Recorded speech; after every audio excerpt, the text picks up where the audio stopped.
भगवान सब पर कृपा करते हैं, आप पर भी कृपा करेंगे। बालाजी सबकी सुनते हैं, आपकी भी सुनेंगे। भगवान के घर देर है, अंधेर नहीं है, इसलिए बालाजी के चरण पकड़ो और उनकी ही शरण पकड़ो। भगवान बागेश्वर बालाजी बहुत दया करने वाले दयालु हैं। आज का दरबार और कल का दरबार दोपहर का लगाकर फिर हम आगामी यात्रा के लिए जाएंगे। फिर हम आएंगे 12 तारीख को एक दिन प्रणाम करने के लिए धाम पर, क्योंकि यहाँ से 5 दिवसीय हनुमान चालीसा पर जो कथा चल रही है, वो हनुमान चालीसा की कथा गोंदिया जिले में महाराष्ट्र में आम गांव में गाई जाएगी। 7 जनवरी से 11 जनवरी तक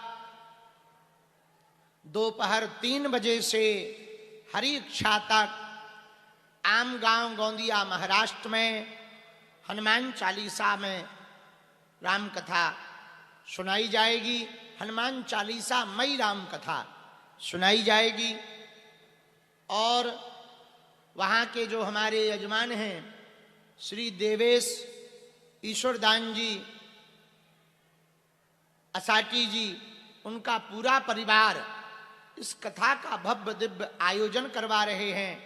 आम गांव के सभी लोगों से, गोंदिया जिले के सभी लोगों से, महाराष्ट्र के सभी लोगों से कहते हुए हमें प्रसन्नता हो रही।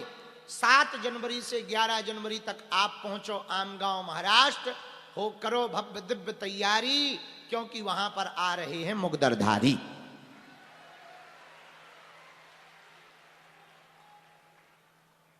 और हनुमान जी का चरित्र भी होगा, एक दिवसीय दिव्य दरबार भी लगाया जाएगा और आम गांव में भी पर्ची खुलेगी, बालाजी का जय जयकार भी किया जाएगा। और हनुमान चालीसा की कथा जहां तक हो गई, उसके आगे हनुमान चालीसा की कथा भी बढ़ाई जाएगी। वहां से हम एक दिन के लिए धाम आएंगे और फिर चले जाएंगे। 12-13 तारीख को यहां हम रहेंगे। 14 तारीख को क्षेत्र में जाकर और गुरुजी के यहाँ पर प्रणाम गुरुजी को करने जाएंगे, उनका प्रकटोत्सव है। 16 तारीख को हम पहुंच जाएंगे बांदा। बांदा में 16 तारीख से 20 तारीख तक हनुमान चालीसा पर आगे की कथा सुनाई जाएगी। दोपहर 3 बजे से वहां भी कथा होगी, हरि इच्छा तक वहां भी कथा होगी।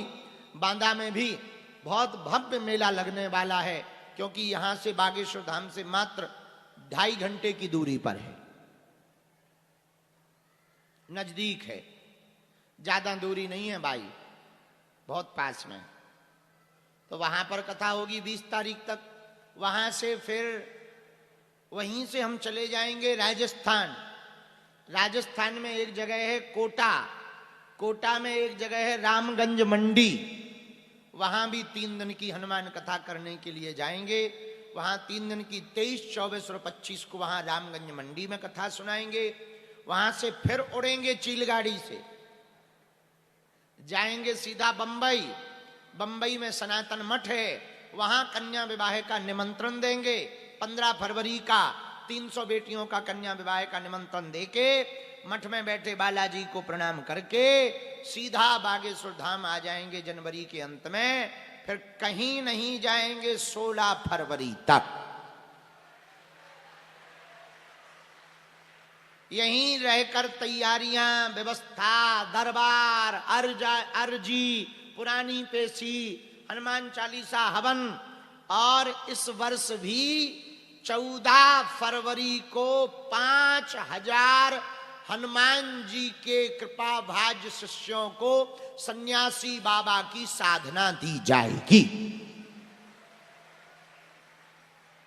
कितनी फरवरी को? हर साल की तरह। और 12 फरवरी को एक बहुत बड़ा कार्यक्रम है। पूछो क्या? पूछो।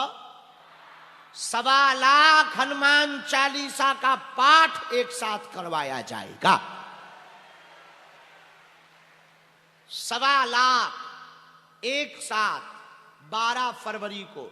सुंदरकांड मंडल बागेश्वर धाम की टीम तैयारियों में जुट गई है और पूरे देश भर के सुंदर कांड मंडल 12 फरवरी को धाम आ रहे हैं। 21,000 लोग एक साथ बैठकर सुबह से दोपहर 2 बजे तक हनुमान चालीसा का पाठ करेंगे हिंदू राष्ट्र बनाने के लिए। एक साथ 1.25 लाख हनुमान चालीसा पाठ 12 फरवरी को बागेश्वर धाम पर हिंदू राष्ट्र के जय घोष के साथ करवाया जाएगा। हर हर हर हर। अब फिर आ जाएगी 13 फरवरी। 13 फरवरी को मंडप हल्दी है, सबको हल्दी छपेगी 13 तारीख को। और 14 तारीख को है संगीत और हाँ बहुत होशियार। और 15 को है कन्या विवाह। लो हो गया कार्यक्रम। ये पूरे महीने की हमने आपको रूपरेखा इसलिए बता दी कि तुम्हें पता रहना चाहिए कि गुरुजी कहां कहां भाग रहे हैं। बालाजी महाराज के कृपा पात्र बागेश्वर धाम पीठाधीश्वर परम पूज्य